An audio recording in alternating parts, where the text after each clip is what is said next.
नमस्कार दोस्तों, स्वागत है आपका आज के मुख्य समाचारों में। जी हां दोस्तों, आपको यहां पर देखने को मिलेंगी सुबह से लेकर शाम तक की तमाम बड़ी खबरें मुख्य समाचार ब्रेकिंग न्यूज अपडेट्स के रूप में। तो चलिए दोस्तों, जान लेते हैं आज की पहली बड़ी खबर। मोदी ने जेलेंस्की को भारत आने का न्योता दिया, बोले मैंने पुतिन की आंख से आंख मिलाकर कहा यह युद्ध का समय नहीं है। जी हां दोस्तों, रूस और यूक्रेन में 2.5 साल से जारी जंग के बीच प्रधानमंत्री नरेंद्र मोदी शुक्रवार को यूक्रेन पहुंचे। यहां राष्ट्रपति वोलोदिमीर जेलेंस्की के साथ बैठक में मोदी ने कहा कि भारत हमेशा से शांति के पक्ष में रहा है। मैं कुछ दिन पहले रूस के राष्ट्रपति पुतिन से मिला था, तब मैंने मीडिया के सामने उनकी आंख से आंख मिलाकर कहा था कि यह युद्ध का समय नहीं है। मोदी और जेलेंस्की के बीच यूक्रेन के मैरिस्की पैलेस में करीब 3 घंटे बैठक हुई। उन्होंने जेलेंस्की को भारत आने का न्योता भी दिया। बैठक के बाद विदेश मंत्री एस जयशंकर ने प्रेस कॉन्फ्रेंस कर बताया कि दोनों नेताओं ने भारत के रूस से तेल खरीदने पर भी बात की। जयशंकर ने कहा कि तेल खरीदी का फैसला मार्केट की हालत के हिसाब से लिया जाता है, इसके पीछे कोई राजनीतिक कारण नहीं है। इससे पहले मोदी जेलेंस्की के साथ यूक्रेन के नेशनल म्यूजियम भी पहुंचे थे।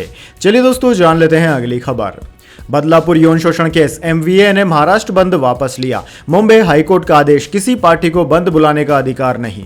जी हां दोस्तों, मुंबई हाईकोर्ट ने शुक्रवार को बदलापुर की घटना को लेकर महाविकास अघाड़ी एमवीए की तरफ से 24 अगस्त को बुलाए गए बंद पर रोक लगा दी। जस्टिस डी के उपाध्याय और जस्टिस अमित बोरकर की बेंच ने 2 जनहित याचिकाओं पर सुनवाई करते हुए फैसला दिया। बेंच ने कहा कि 24 अगस्त के अलावा आगे की भी किसी राजनीतिक दल या व्यक्ति को बंद बुलाने या करने की इजाजत नहीं है। कोर्ट ने सरकार को निर्देश दिए कि अगर कोई ऐसा करने की कोशिश करता है तो उस पर कानूनी कार्यवाही की जाए। बेंच ने 2004 में बॉम्बे हाईकोर्ट के दिए फैसले का हवाला दिया। बेंच ने कहा कि बंद पूरी तरह से गैर कानूनी है। किसी भी तरह का नुकसान होता है तो इसके लिए राजनीतिक दल जिम्मेदार होंगे।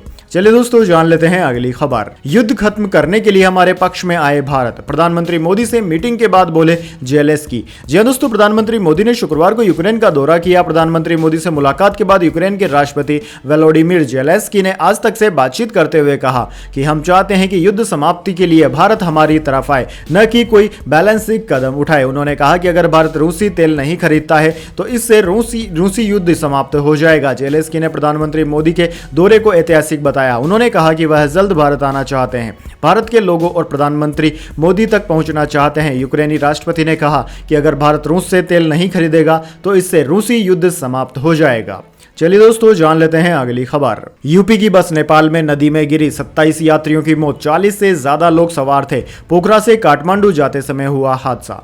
जी हां दोस्तों, उत्तर प्रदेश के गोरखपुर की एक बस शुक्रवार को नेपाल की मर्शांडी नदी में गिर गई। हादसे में 27 यात्रियों की मौत हो गई, 10 घायल हैं। घायलों को पास के अस्पताल में भर्ती कराया गया है। बस में दोस्तों 40 से ज्यादा यात्री सवार थे। बस नेपाल के पोखरा से काठमांडू जा रही थी, तभी तनहुन जिले के आईना पहाड़ में सुबह 11:30 बजे हाईवे से लगभग 500 फीट नीचे नदी में गिर गई। बस में सवार यात्री महाराष्ट्र में भूसावल के रहने वाले थे। सभी नेपाल घूमने गए थे। तनहुन के मुख्य जिला अधिकारी जनार्दन गौतम ने बताया कि कुछ घायलों ने इलाज के दौरान दम तोड़ा।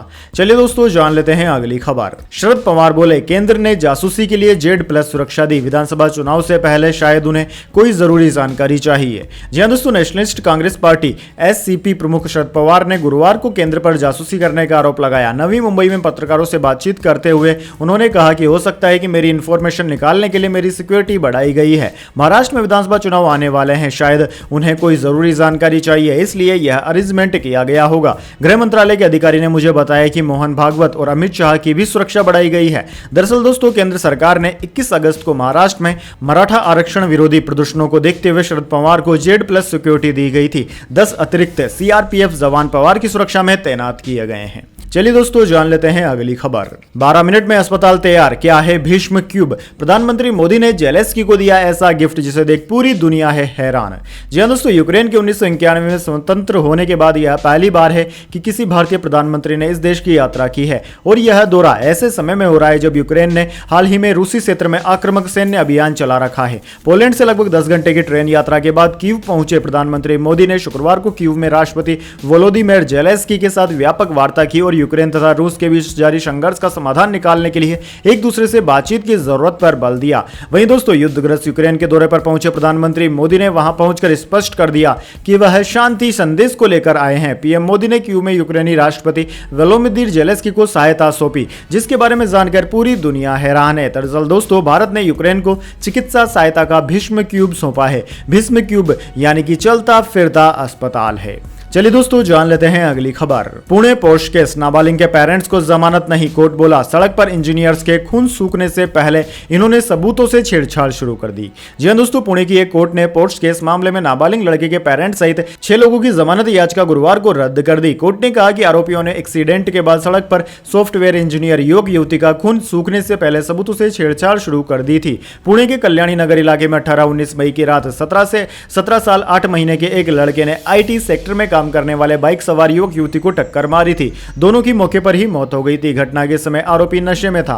वह 200 किलोमीटर प्रति घंटे की रफ्तार से कार चला रहा था। दोस्तों आपको बता दें, नाबालिग के माता पिता विशाल और शिवानी अग्रवाल पर अस्पताल में अपने बेटे का ब्लड सैंपल बदलवाने का आरोप है। चलिए दोस्तों जान लेते हैं अगली खबर। केजरीवाल को लगा बड़ा झटका, आबकारी नीति मामले में CBI को मिली अभियोग लगाने की मंजूरी। जी हां दोस्तों, दिल्ली आबकारी नीति मामले में मुख्यमंत्री अरविंद केजरीवाल को बड़ा झटका लगा है। दरअसल दोस्तों, केजरीवाल के खिलाफ अभियोग लगाने के लिए केंद्रीय जांच ब्यूरो CBI को जरूरी मंजूरी मिल गई है। कोर्ट ने यह मंजूरी रावत रेवेन्यू कोर्ट में दाखिल की है। दोस्तों आपको बता दें, जांच एजेंसी ने केजरीवाल के खिलाफ एक पूरक चार्जशीट दाखिल की है। आबकारी केस में कथित भ्रष्टाचार मामले में CBI ने गत 26 जून को उन्हें गिरफ्तार किया था। दिल्ली के CM अभी न्यायिक हिरासत में है। कोर्ट 27 अगस्त को पूरक चार्जशीट पर विचार करने वाला है। दोस्तों आपको बता दें, केजरीवाल CM है, इसलिए उन पर अभियोग दर्ज करने से पहले कानूनी मंजूरी जरूरी है।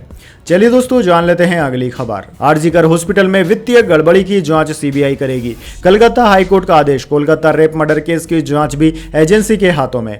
जी हां दोस्तों, कलकत्ता हाईकोर्ट ने शुक्रवार 23 अगस्त को आरजीकर हॉस्पिटल में पैसों की गड़बड़ी की जांच CBI को सौंप दी है। हाईकोर्ट ने 3 हफ्ते बाद 17 सितंबर को अगली सुनवाई में जांच की स्टेटस रिपोर्ट पेश करने के भी निर्देश दिए हैं। दोस्तों आपको बता दें, कोर्ट ने यह आदेश हॉस्पिटल के पूर्व डिप्टी सुप्रिंटेंडेंट अख्तर अली की याचिका पर दिया है। उन्होंने 21 अगस्त को हॉस्पिटल और कॉलेज के पूर्व प्रिंसिपल संदीप घोष के समय में हुई वित्तीय गड़बड़ियों की जांच परिवर्तन निर्देशालय यानी कि ED से कराने की याचिका लगाई थी। चलिए दोस्तों जान लेते हैं अगली खबर। भारत बोला बांग्लादेश में बाढ़ के लिए हम जिम्मेदार नहीं, यूनिस सरकार का आरोप, चेतावनी बगैर डैम से पानी छोड़ा, 36 लाख लोग हुए प्रभावित। जी हां दोस्तों, भारतीय विदेश मंत्रालय ने बयान जारी कर कहा है कि बांग्लादेश में आई बाढ़ के लिए भारत जिम्मेदार नहीं है। विदेश मंत्रालय ने कहा कि बांग्लादेश में यह अफवाह है कि बाढ़ की वजह त्रिपुरा में डंबूर बांध का दरवाजा खोलना है, यह सच नहीं है। मंत्रालय ने कहा कि भारत और बांग्लादेश से होकर बहने वाली गोमती नदी के आसपास के इलाके में इस साल की सबसे ज्यादा बारिश हुई। इस वजह से दोनों तरफ समस्या हुई है। लोग दोनों देशों के बीच मौजूद नदियों में आने वाली बाढ़ एक साझा समस्या है, जिससे दोनों देशों के लोगों को जूझना पड़ता है। इससे निपटने के लिए दोनों देशों के सहयोग की जरूरत है। इसमें भारत का कोई हाथ नहीं है। चलिए दोस्तों जान लेते हैं अगली खबर। यौन शोषण केस में ब्रजभूषण सिंह कोर्ट में हुए पेश। अदालत बोली महिला पहलवान सहज नहीं, उनके बयान खुले तौर पर नहीं होंगे।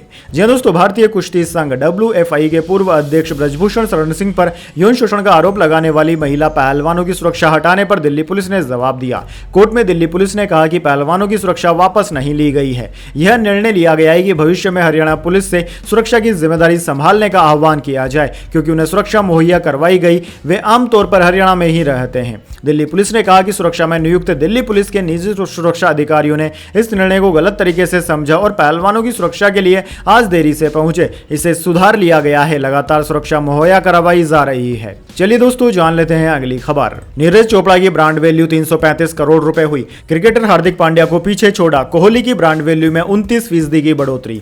जी हां दोस्तों, पेरिस ओलंपिक के जेवलिन थ्रो इवेंट में सिल्वर मेडल जीतने वाले नीरज चोपड़ा की ब्रांड वैल्यू 335 करोड़ रुपए हो गई है। उन्होंने भारतीय क्रिकेटर हार्दिक पांड्या को पीछे छोड़ दिया है। पांड्या की ब्रांड वैल्यू 318 करोड़ रुपए है। दरअसल दोस्तों आपको बता दें, नीरज चोपड़ा के ब्रांड वैल्यू के साथ ही सालाना एंडोर्समेंट फीस में भी बढ़ोतरी हुई है। नीरज के अलावा पेरिस ओलंपिक में 2 ब्रॉन्ज मेडल जीतने वाली मनु और कुश्ती में 50 किलो के वेट कैटेगरी में फाइनल तक पहुंचने वाली विनेश की भी एंडोर्समेंट फीस बढ़ी है। वहीं दोस्तों विराट कोहली की ब्रांड वैल्यू में 29% की बढ़ोतरी हुई है। वह भारत के सबसे मूल्यवान सेलिब्रिटी बन गए। उन्होंने बॉलीवुड के बादशाह शाहरुख खान और रणवीर सिंह को भी पीछे छोड़ दिया है। चलिए दोस्तों जान लेते हैं इसके बाद अगली बड़ी खबर। कोलकाता रेप मर्डर केस, आरोपी समेत 6 का पॉलीग्राफी टेस्ट होगा। इसमें पूर्व प्रिंसिपल और पीड़ित के साथ डिनर करने वाले 4 डॉक्टर भी हैं शामिल। जी हां दोस्तों, कोलकाता में ट्रेनी डॉक्टर का रेप मर्डर करने वाले आरोपी आरोपी संजय राय समेत 6 का पॉलीग्राफी टेस्ट होगा। इसमें कॉलेज के पूर्व प्रिंसिपल संदीप घोष के अलावा पीड़ित डॉक्टर के साथ 8 अगस्त की रात डिनर करने वाले 4 डॉक्टर भी शामिल हैं। शुक्रवार को सीबीआई ने मुख्य आरोपी संजय राय को सियालदाह की स्पेशल कोर्ट से पेश किया, जहां कोर्ट ने उसे 14 दिन की न्यायिक हिरासत में भेज दिया था। सुनवाई के दौरान ही संजय पॉलीग्राफी टेस्ट के लिए भी तैयार हो गया था। आरजीकर मेडिकल कॉलेज में दोस्तों 9 अगस्त को एक ट्रेनी डॉक्टर से रेप और मर्डर के विरोध में कोलकाता के डॉक्टर्स ने 15वें दिन भी हड़ताल पर जारी रखी। उन्होंने कहा कि हमें न्याय नहीं मिला, इसलिए काम पर नहीं लौटेंगे। चलिए दोस्तों जान लेते हैं अगली खबर। दूध की पैकेजिंग से हटेंगे A1 और A2 लेबल। फसाई ने कहा कि यह भ्रामक ई कॉमर्स कंपनियां और फूड बिजनेस 6 महीने के भीतर हटाएं। जी हां दोस्तों, food safety and standard authority of India यानी कि फसाई ने ई कॉमर्स कंपनियों और फूड बिजनेस को मिल्क और उससे बने प्रोडक्ट्स की पैकेजिंग से A1 और A2 लेबलिंग हटाने का आदेश दिया है। दरअसल दोस्तों, फूड रेगुलेटर ने इस तरह के दावे को भ्रामक कहा। फसाई ने अपने आदेश में कहा कि यह दावे food safety and standard act 2006 के अनुरूप नहीं है, इसलिए रेगुलेटर इस कैटेगरी और अंतर को मान्यता नहीं देते हैं। मिल्क और उससे बने प्रोडक्ट पर दरअसल दोस्तों A1 और A2 टाइप लेबल का मतलब दूध में मौजूद बीटा कैसीन प्रोटीन के केमिकल स्ट्रक्चर से जुड़ा है। यह दूध देने वाले पशु के ब्रीड और ओरिजिन के हिसाब से बदला जाता है। बीटा कैसीन सबसे ज्यादा मात्रा में पाया जाने वाला दूसरा प्रोटीन है। इसमें एमिनो एसिड का बेहतरीन न्यूट्रिशनल बैलेंस होता है। रेगुलेटर ने इस लेबलिंग के 6 महीने के भीतर हटाने को कहा है। चलिए दोस्तों जान लेते हैं इसके बाद अगली बड़ी खबर। लेकिन दोस्तों अभी तक अगर आपको यह वीडियो पसंद आई है तो इसे ज्यादा से ज्यादा लाइक और शेयर कर दीजिए, और अगर आपको पसंद नहीं आई है तो बेशक आप डिसलाइक भी कर सकते हैं। लेकिन दोस्तों लाइक और डिसलाइक जरूर कीजिए, क्योंकि दोस्तों यही हमारी मेहनत का फल होता है और इसी से पता चलता है कि आपको हमारी वीडियोस पसंद आ रही है या नहीं। तो चलिए दोस्तों जान लेते हैं अगली खबर। सेंसेक्स 33 अंक की तेजी के साथ 81,086 पर बंद हुआ। निफ्टी में भी 11 अंकों की बढ़त रही। ऑटो छोड़कर सभी सेक्टर्स में गिरावट रही। जी दोस्तों, हफ्ते के आखिरी कारोबारी दिन यानी कि 23 अगस्त को सेंसेक्स 33 अंक की तेजी के साथ 81,086 के स्तर पर बंद हुआ। वहीं दोस्तों निफ्टी में भी 11 अंकों की तेजी रही। ये 24,823 के स्तर पर बंद हुआ। सेंसेक्स के 30 शेयरों में से 15 में तेजी और 13 में गिरावट रही। निफ्टी के भी 50 शेयरों में से 22 में तेजी और 28 में गिरावट देखने को मिली। दोस्तों बात करें निफ्टी 50 के टॉप गेनर और टॉप लूजर स्टॉक्स की, तो दोस्तों निफ्टी 50 के टॉप गेनर्स में आज बजाज ऑटो, कोल इंडिया और भारतीय एयरटेल रहे, जबकि निफ्टी 50 के टॉप लूजर्स में LTI, माइंडट्री, विप्रो और ONGC रहे। चलिए दोस्तों जान लेते हैं इसके बाद अगली बड़ी खबर। गोल्ड सिल्वर प्राइस टुडे, सोना 274 रुपए तो चांदी 748 रुपए हुई कम। जी हां दोस्तों, सोने और चांदी की कीमतों में शुक्रवार को गिरावट देखने को मिली। इंडियन बुलियन ज्वेलर एसोसिएशन की वेबसाइट के अनुसार शुक्रवार को सोने का रेट गुरुवार के पिछले दिन यानी कि 71,599 रुपए के मुकाबले 274 रुपए घटकर 71,325 रुपए पर आ गया, जबकि चांदी का रेट पिछले बंद 84,820 रुपए प्रति किलो से 748 रुपए घटकर 84,072 रुपए प्रति किलोग्राम पर आ गया है। चलिए दोस्तों जान लेते हैं इसके बाद अगली बड़ी खबर। सरकार ने 156 फिक्स्ड डोज कॉम्बिनेशन दवाओं पर रोक लगाई। कहा इनसे इंसानों को खतरा, मैन्युफैक्चरिंग और डिस्ट्रीब्यूशन भी तत्काल रोके। जी हां दोस्तों, सरकार ने 156 फिक्स्ड डोज कॉम्बिनेशन यानी कि FDC दवाओं पर प्रतिबंध लगा दिया है। ये आमतौर पर बुखार और सर्दी के अलावा पेन किलर, मल्टीविटामिन और एंटीबायोटिक्स के रूप में इस्तेमाल किए जा रहे थे। सरकार ने कहा है कि इनके इस्तेमाल से इंसानों को खतरा होने की संभावना है, इसलिए देश भर में इन दवाओं के प्रोडक्शन, कंजप्शन और डिस्ट्रीब्यूशन पर रोक रहेगी। दरअसल दोस्तों सरकार ने ड्रग्स टेक्निकल एडवाइजरी बोर्ड की सिफारिशों पर यह आदेश जारी किया। बोर्ड ने अपनी रिपोर्ट में कहा कि इन FDC दवाओं में मौजूद इंग्रेडिएंट्स का कोई मेडिकल जस्टिफिकेशन नहीं है। वैसे दोस्तों अगर आप चाहते हैं कि कौन कौन सी दवाओं को जो कि आपके डेली यूज में यूज आती है उनको बैन किया गया है, अगर आप चाहते हैं कि हम आपको बताएं तो आप कमेंट बॉक्स में लिख दीजिए। इसके ऊपर हम डेडिकेटेड वीडियो आपके लिए जरूर बनाएंगे। चलिए जान लेते हैं अगली खबर। जर्मन मंत्री को शहबाज शरीफ से मिलने से रोका गया। सिक्योरिटी चेक पर बैग जमा करने को लेकर विवाद। सुरक्षाकर्मी बोले नियम है, मानना पड़ेगा। दरअसल दोस्तों पाकिस्तान के प्रधानमंत्री शहबाज शरीफ से मिलने इस्लामाबाद आई जर्मनी की मंत्री नाराज हो गई। दरअसल शहबाज शरीफ अपने आधिकारिक आवास पर जर्मनी की संघीय आर्थिक सहयोग और विकास मंत्री स्नेविलिया सुलजा से मिलने वाले थे। शहबाज शरीफ के आवास में जाने से पहले मंत्री को पाक सुरक्षा अधिकारियों ने रोक लिया और उनसे उनका बैग वहीं छोड़ने के लिए कहा ताकि उसे चेक किया जा सके। सुलजा ने ऐसा करने से मना कर दिया और वापस जाने लगी। हालांकि इसके बाद सुरक्षा अधिकारियों ने बैग के साथ ही अंदर जाने दिया। चलिए दोस्तों जान लेते हैं अगली खबर। Kolkata doctor rape murder case, दरिंदे का यू टर्न। अब आरोपी ने कहा मैं निर्दोष हूं, मेरा पॉलीग्राफ टेस्ट किया जाए। जी हां दोस्तों, कोलकाता के आरजीकर मेडिकल कॉलेज में लेडी डॉक्टर की बलात्कार के बाद हत्या करने के आरोपी संजय राय ने यू टर्न ले लिया है। उसकी वकील कविता सरकार ने कहा है कि वो चाहता है कि उसका पॉलीग्राफ टेस्ट किया जाए ताकि सच्चाई सामने आ सके। उसका कहना है कि वो पूरी तरह से निर्दोष है और इस मामले की जांच कर रही CBI को हर तरह से सहयोग देने के लिए तैयार है ताकि ताकि असली अपराधी पकड़ा जा सके। वहीं दोस्तों संजय रॉय की वकील कविता सरकार ने इंडिया टुडे से बातचीत में कहा कि जब संजय की पॉलीग्राफी टेस्ट के लिए सहमति ली गई तब मैं वहां मौजूद थी। उसने टेस्ट के लिए अपनी सहमति दे दी थी। मैंने उसे व्यक्तिगत रूप से समझाया कि पॉलीग्राफ टेस्ट क्या होता है। इसके बाद वो सहमत हो गया। उसके अनुसार वो इस वक्त मानसिक रूप से बहुत दबाव में है क्योंकि आरोप उस पर लगा है। वो चाहता है कि सच्चाई सामने आए। चलिए दोस्तों जान लेते हैं अगली खबर। देश का मानसून ट्रेकर, मथुरा में बाढ़, त्रिपुरा में सेना ने 330 लोगों को बचाया। दिल्ली में 15 साल का बच्चा सड़क पर डूबा, मौत।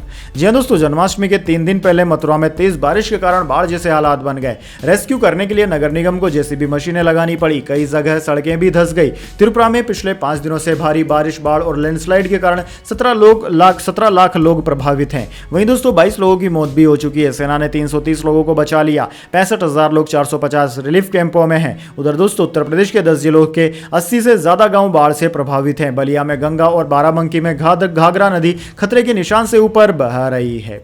चलिए दोस्तों जान लेते हैं अगली खबर। अनिल अंबानी शेयर बाजार से 5 साल के लिए हुए बैन, 25 करोड़ का जुर्माना भी लगा। शेयरों में 11% तक की गिरावट रही। जी हां दोस्तों, मार्केट रेगुलेटर सेबी ने फंड की हेराफेरी के मामले में इंडस्ट्रियलिस्ट अनिल अंबानी को शेयर बाजार से 5 साल के लिए बैन कर दिया है। अंबानी पर 25 करोड़ रुपए का जुर्माना भी लगाया गया है। उनके किसी भी लिस्टेड कंपनी में डायरेक्टर रहने पर भी पाबंदी लगा दी गई है। सेबी ने रिलायंस होम फाइनेंस RHFL के पूर्व प्रमुख अधिकारियों समेत 24 अन्य एंटिटीज को भी शेयर बाजार से बैन कर दिया। इस पर अलग अलग जुर्माना भी लगाया गया है। वहीं दोस्तों रिलायंस होम फाइनेंस कंपनी को 6 महीने के लिए बैन किया गया है और 6 लाख रुपए का जुर्माना लगाया गया है। चलिए दोस्तों जान लेते हैं अगली खबर। दिनेश कार्तिक को हुआ अपनी गलती का एहसास, बोले बड़ी गलती हो गई, ऑल टाइम प्लेइंग 11 में धोनी को चुनना भूल गया। जी हां दोस्तों, भारत के पूर्व विकेटकीपर बल्लेबाज दिनेश कार्तिक को अपनी ऑल टाइम प्लेइंग 11 में दिग्गज भारतीय कप्तान MS धोनी को नहीं चुनने वाली गलती का एहसास हुआ है। उन्होंने कहा है कि वह अपनी टीम में विकेटकीपर को शामिल करना ही भूल गए हैं। दरअसल दोस्तों कार्तिक ने हाल ही में भारतीय टीम की ऑल टाइम